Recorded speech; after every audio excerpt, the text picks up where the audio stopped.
Facilities that make this program possible are provided by the City of Highland Park. Programs are produced independently by members of the community. The City of Highland Park is not affiliated with the following program or the producers of public access programming and is not responsible for the content. The following program does not reflect the opinions of the City of Highland Park.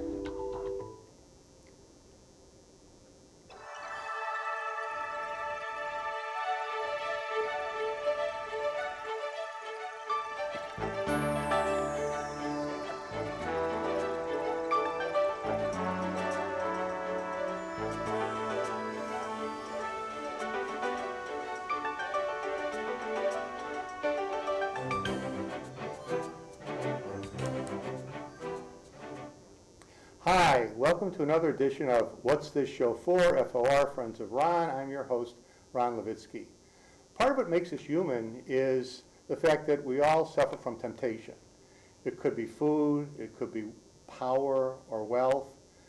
One temptation, though, is something we don't always think about, but it was called the attention by Cardinal John Henry Newman in the 19th century, who wrote, "Providence has delivered me of every worldly passion save this one, the desire to acquire books, new or old books of any kind, whose charms I cannot persuade myself to resist." Or the author Jojo Moyes in her book Paris for One, "Are you still with this man?" "No, no," she sniffed. "I realized pretty quickly I couldn't marry a man without a bookshelf. He didn't have one book. I mean, what does that tell you about someone's character?" Well, I tend to agree with that because I love books, and I've been anxious to have this gentleman come on for a while, and he's able to make it today to tell us about his passion for books. And I think you'll find very interesting how one assesses the value of books. I'm not talking about the value that might be to you spiritually, emotionally, but the actual dollar amount. And that's Tom Joyce. Tom, welcome. It's an honor to have you here, and thanks so much for dropping by. Thank you, Ron. Happy to be here. And we met at a Sherlock Holmes dinner and happened to sit next together. I was lucky about that, and talked about books, and I was fascinated, and you were kind enough to agree to come on the show. And I had no idea of your pedigree as a rare book dealer. It's so extensive. If I read everything, it would take the whole show just to do that. But to just go over a few high points, you've been in the business for 44 years.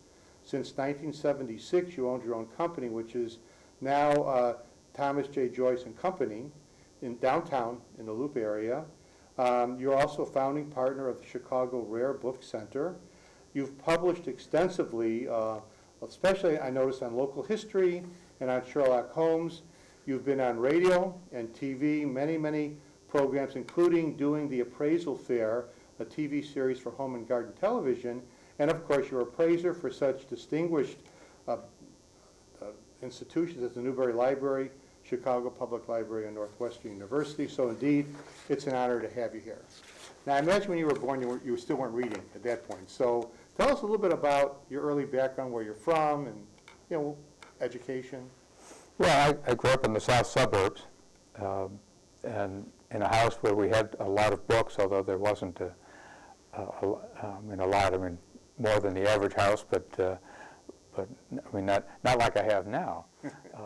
But it was a question of falling into reading them, and spent a lot of time in my youth just reading and absorbing things, including even the Reader's Digest condensed books, because I figured if I had a chance, if I liked it, I could go ahead and read the rest of the book, get an original copy or not. Did your parents encourage you to read? Well, they didn't discourage me. My mother was a high school graduate. My father was a lawyer, and he had an amazing vocabulary, which encourages, but he was gone most of the time working while I was sitting around reading, and okay. No, that was fine. And you went to university? I went to Loyola University, graduated from Loyola with a master's in English, and about that time I was, actually just before I finished my graduate studies, I was offered a job managing a rare bookshop in the South Loop of Chicago. Wow, how did that come about? Well, I'd been a collector chasing first editions. A friend of mine and I, we both ended up doing it together because we found out that you could, if you dug around, there weren't many used bookshops in the south suburbs. But we went to Roseland and found an antique shop there that was selling hardcover books for 50 cents, maybe $1 for a good one. And at that point, you could buy a paperback for $1 or something. Why not buy it in hardcover where it would last longer? Okay. So we were doing that and spread our nets wider and wider, trying to look for things that interested us. Now, did you do that when you started out with the idea that you would buy low and sell high, or you just wanted to collect books? Oh no, we were just accumulating for our own interests. And then, as you were going through college, and again, it's kind of interesting because I don't know that people, when they're younger, think about being a rare book dealer. I mean, what kind of career did you think you'd have? Well, I started out in theology and then switched to English, and then I actually expected to go to law school. But along the way, I got married and was sort of in between. I had a chance for graduate school in English, which was going to carry me across to where I could go to it would delay, waiting for the law school to enter.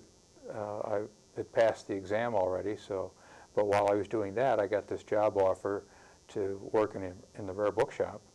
So I thought a bird in the hand was worth two in the bush at that time. So. And so you started out working for somebody, and then what were the advantages in terms of your later career in that position? Well, I didn't expect to necessarily stay there, or in fact, I wasn't planning to open my own business. I just didn't have that particular impulse. I was happy to work for somebody else. I always thought it was a good thing to learn from somebody else's mistakes. We all make mistakes, but if I can learn from somebody else's mistakes, then I don't have to pay for it. They can. So what are some of the things that you learned when you were starting out? Well, one of the everybody talks about a first edition. Well, every book has a first edition. It may not have a second edition, but they all have a first edition. Well, then within a first edition, there are often things that distinguish one copy from another, such as a typographical mistake, a change in the pages, an addition of some features, such as maybe the book is autographed by the author, or it's autographed by the original owner or a subsequent owner that is significant.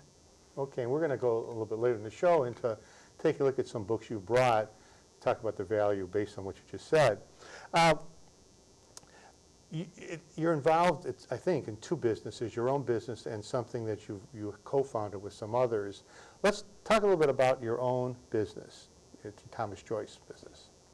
Well, when I left my original job managing the rare bookshop in Chicago, I moved out to the west suburbs into Geneva, Illinois, and set up my own little business there. I had a space that cost me $60 a month, and it included a desk and a chair and a bathroom. So I thought, I didn't want to lose a lot of money. I thought if I'm not going to make it, I'll find out fairly quickly, and it won't cost me. I won't be in hock for the rest of my life to do that. And it sort of developed progressively, one day at a time. And eventually, I had an upstairs office and a downstairs storefront. And then eventually, in 1983, I moved into Chicago, trying to reach out to a larger population. So I've been in Chicago since '83. And do you have what's called a brick and mortar store? I don't have a storefront. I have an office in the West Loop where I operate. That's where the books are stored, and it took me 2 semi-trailer trucks to move in there. How many volumes approximately do you have? It's hard to say. I would say possibly 25,000 maybe. Wow. And in terms of I'm just thinking about the insurance. I mean, are they all listed individually or just the really valuable ones? The listing tends to be more the saleable ones that are that seem to that aren't sort of run-of-the-mill types of books, but they do come in faster than they go out. Well, and I think it'd be interesting to talk about, like, where do you get these books? Oh, I heard a guy once was reported to me that he said he was offered a Hemingway book. He said, "Well, don't you think I can go to Oak Park and find Hemingway books?" Well, yeah, but they're probably not for sale, and you never know where they're going to show up. It's the strangest thing. You just don't know where something's going to show up. So, in a way, much of your business is sort of like being on a treasure hunt? Oh, definitely, yes. Can you share, like, maybe an unusual story or two about where you found a valuable book? Well, I have a client that I hadn't talked to for probably 15 to 18 years. And he called me earlier last year and said that he had moved out of the Chicago area, and he moved into a sort of remote spot in Illinois. And he called me and said that he was getting ready to sell some books. So I went out, he asked me to go out and meet with him, and I did. And it turned out that one of the books that he owned was a law book that was from Illinois law book from 1840, I believe. And it had the signature in it of William Henry Herndon, who was Lincoln's law office in the Lincoln and Herndon law office. And can we, our wonderful camera operator, CG operator, can we get that picture up of the autograph? Yeah, there we go. So there it is. And so Herndon was Lincoln's law partner. Yes. Oh, so that obviously made it much more valuable. Well, at the time he bought this book, he was just beginning his study as a lawyer. And in those days, you went to the law firm and you got some lawyer who would, there weren't law schools, there were very few law schools, so you learned from one of the local lawyers and you hoped to learn enough to finally pass the bar. Okay. So this would have been one of the earlier books Herndon probably bought, and it was probably sitting in the law office, and it doesn't have Lincoln's name in it, but it's very possible that Lincoln handled it. And so therefore added value to that book. Yes, and plus on top of that, most of Herndon's law book collection actually has been for years in a collection that was donated to the University of Chicago. So there are very few of these out in the public, and this fellow had one, and I was able to, he wanted me to take it and sell it for him, which I managed to do, actually. And for a good price? Well, I thought it was a good price. Okay. He would have liked more, but the buyer that got it was pleased to get it, and I don't expect to have another chance like that in my lifetime. Okay. And you're also involved with the Chicago Rare Book Center, which is actually in Evanston, South Evanston. Yes. And tell us a little bit about that establishment. Well, you know, the internet, of course, has come along, and everything has changed in the in the world. Basically, everything's wired with the internet, and we knew that, but we still felt that in the late 1990s that there would still be people who actually want to touch a book and see it, not just see a picture of it before they buy it. So there were five of us that we turned out into, eventually only four of us that started this business in Chicago, actually, on the near north side of Chicago in the Gold Coast. And we started it in 1998. We had it for about 7 years in Chicago, and then for various reasons moved it to South Evanston, where it's continued to operate ever since. So people can come in and actually look at a book, the real book itself? Oh, yeah, yeah. Okay. They're all on display. They have probably another 15 or 20,000 books. Wow. What are some of the really exceptional books there that come to your mind? Oh, they have an amazing book. It's a book on China that was written by contributions from Jesuits, and the book was published in France in 1723, I think, no, 1736, and it's 4 large volumes, and it's amazing because in this one volume, in this one set, it includes the first map of Korea as a separate peninsula, not attached as part of larger Asia. It also has the map of the first appearance of any part of Alaska. Wow. There's a place called St. Lawrence Island, which is far out away from Alaska toward Asia, but it was part of Russian Alaska and is now part of American Alaska. Wow. And it has that in it. Additionally, it has a very early drama that was translated by one of the Jesuits. It's an early Chinese play, and it has all these other accounts, plus a map of each of the provinces of China. Do you know about how much it's being asked for? $35,000. Okay. Wow. Let's talk a little bit about the appraisal process. So actually, let me ask, before we get to that, so if somebody wants to become an appraiser, is there just kind of one way, sort of apprentice yourself to an existing appraiser? Are there classes you can take or courses?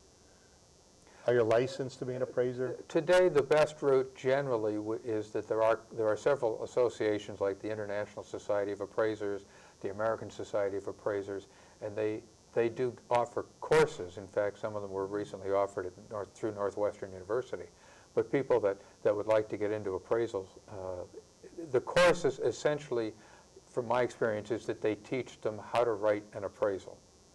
It doesn't really teach them how to do an appraisal. In other words, if you want to do paintings, there's certain things that you should know.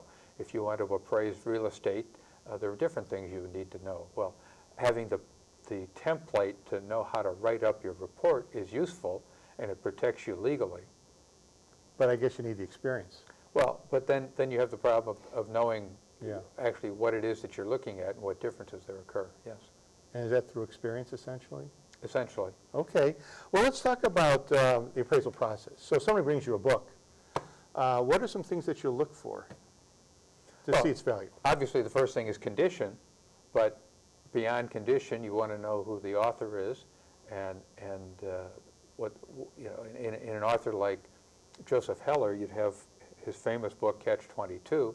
Well, that's his prime book. If you bring in other books by him, they're less interesting in the marketplace, so there would be less of a demand for them. So you're going to look at the author, the title, the condition, and then certifying whether it's, are you looking at a 10th printing of it? Are you looking at the first edition of it? Is it the first printing?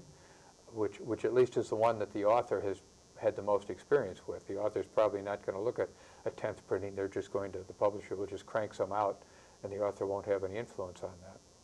Okay. And what about, as we just saw with Herndon, other things that may have been added to the book, in terms of like an autograph, for example? How does that figure in? Well, then that's a measurement additionally where you say, okay, the book is worth this has this much interest. And I just appraised a book the other day that the book was worth something in the neighborhood of $8 or $10. But because of the ownership of it, the person whose copy it was and had written their name in it, that added probably $100 to the interest. Wow. Okay. Okay. That created, it was somebody was going to buy it for the autograph. I have a similar book now that is signed by Eleanor Roosevelt. Okay, well, you could buy the book, a hardcover first edition with a dust jacket, and you could buy it anywhere from maybe $10 to $35. But Eleanor hasn't signed any more books, and she was a great first lady and worked for the United Nations, so her autograph adds probably, well, it would add hundreds of dollars of interest to that copy of her autobiography. How do you assess how much her autograph is worth?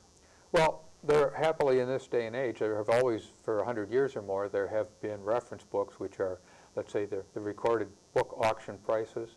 When books appear at an auction, they record them, and then so you have to study the auction records to find the closest comparable to what you have. There have also been, for at least, they've fallen off recently, but there were prices done by dealers who would issue a catalog, for example. A catalog of old almanacs, for example, I have in my reference library. And every once in a while, if I do find an old 19th century or even an 18th century almanac, I'll go there to find it, what they're recording as its relative scarcity or value, what it was 25 years ago. Okay. I have another image to bring up. Actually, it's from the Chicago Rare Book Center. And I was just skimming through there, and I found this description of a book that is a Tarzan book. If we could have that, if we could bring that up, please. And the wording, a lot of the wording is, I can understand, but some I can't. So it talks about the panel stamp gold, publisher's name. What's verso? It says, English type on 2 lines of verso of title leaf.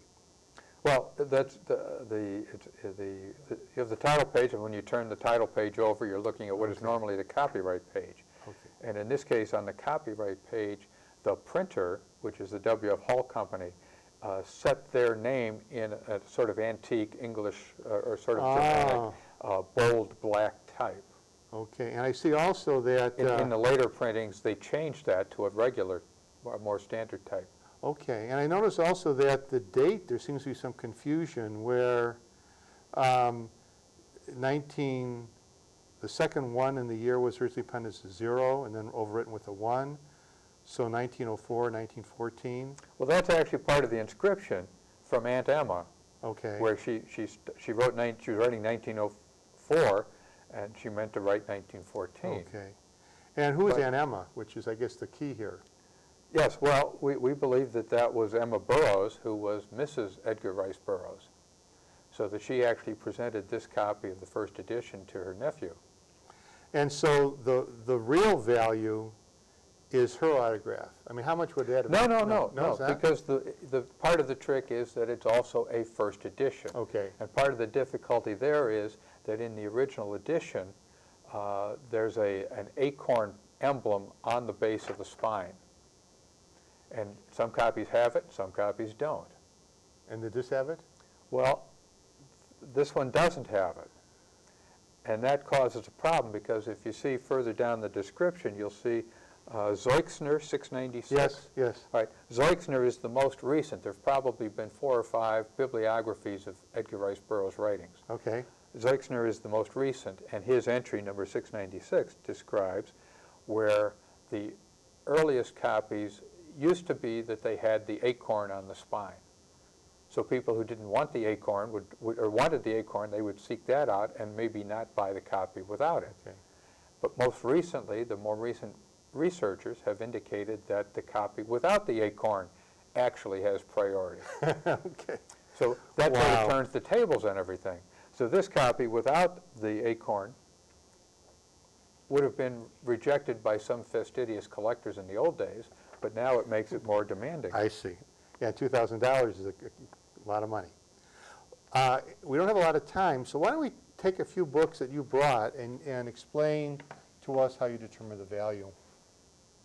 Well, I like this one. And let me hold it while you talk about it, okay? This is Richard Nixon's autobiography that he wrote during the campaign of 1960 for when he was running for president against John F. Kennedy. Okay. And this was the story of his life up to that time. And if we look inside, it has a signature. Now, in this case, it's not his signature. This was done by an auto pen, Okay. a robotic signature. And it's on an inserted leaf, so they were able to print these out from the robotic machine, insert them into the book, and then the books were presented to people around the country. Republican chairs of the local campaign committees would get these. But Nixon himself wasn't sitting there signing them all. He did sign some of them. Those are worth a lot more. This book is priced at about $35. Okay. If he had signed them, if he had actually signed it, it would be worth several $100s. Okay. All right. Now, as a contrast to that, here's, we were talking about Sherlock Holmes Yes. and Conan Doyle. This is Conan Doyle's probably his most famous book, The Hound of the Baskervilles. And I really like this book. A lot of people do because it has such a wonderful dramatic cover. Oh, yeah. With the hound there and surrounded by everything. This one, when I acquired it, also came with this note, which Conan Doyle wrote. It's a simple note. He says it's a very interesting case, and then he signed it with his initials. It would be nicer if he had written his full name out, but since he's not doing that anymore, this is very desirable. Wow, an actual card written by Arthur Conan Doyle. Amazing. Now, the book itself, when I started 40 years ago, would have sold for perhaps $300 to $500. The autograph at that point probably $100 to $150. Today, the book sells for $2,000 and upwards, and the autograph is worth probably $500 by itself. Wow. Now, if you had a copy in the original dust jacket, and they're almost non-existent, you could get over $100,000 for it. Really? Yes. Wow. The jacket can make that kind of a difference. Wow. And there are some that are in existence. Yes, yes. In fact, there's one jacket that disappeared. It was on a copy that the University of Texas acquired some years ago, and it did have a dust jacket, but it has vanished in the meantime. Wow. And here we have your number. People are interested in more about rare books. Okay. What else you got? You got about 5 more minutes? Well, this is an odd book. It doesn't look like much, and but it has its jacket, and the book is from about 1904, and so very few dust jackets survive from that time. Actually, truly, just dust jackets are known to go back to about 1811. Okay. But people threw them away, and they weren't very decorative at that point. This one has a decorative, it's a sort of a, well, it's an okay jacket, but if you unwrap it, we look at the cover of the book, you'd say, why would you keep that jacket when you have a picture underneath like this? Really? But publishers learned fairly quickly that rather than spend the money to put the jacket or to put the cover decorated on the book of itself, just put that on the dust jacket and you could leave the book plain. Oh, so that's what they began doing? Yeah. Okay. All right. So that book by itself doesn't bring much. It's a $25 book, unfortunately. But with the dust jacket, I think it's priced at about $150. Okay, I don't want to let you take care of that. All right. Now here's a fun book. Not much on the outside, but it has a. This is a significant book on Chicago history. It's a book jam-packed with anecdotes about people of the early pioneers in Chicago. And as you can see, it was done in Chicago in 1886. But what makes this copy a little extraordinary is that it has an inscription. It's printed in Chicago for the author. And here it is, presented to Colonel Hubbard by his friend John Wentworth of Chicago, Illinois, in 1884. And John Wentworth was one of the he was known as he was one of the Long Nine. There were, when Abraham Lincoln was elected to the state legislature, John Wentworth was also elected, and they were both over 6 feet tall. So all the guys that were in there at over 6 feet tall were known as the Long Nine. Oh. And Wentworth owned, I think he owned the Chicago Tribune at that point, and went on to a career as I think at one point he may have become Lieutenant Governor of Illinois. But he would have known a lot of the people written about in this book. Okay. So again, that adds to the value, obviously, because of the autograph of the signature. Signed by an early pioneer, yes. Okay. And one more, we got Steinbeck. This is a real oddity.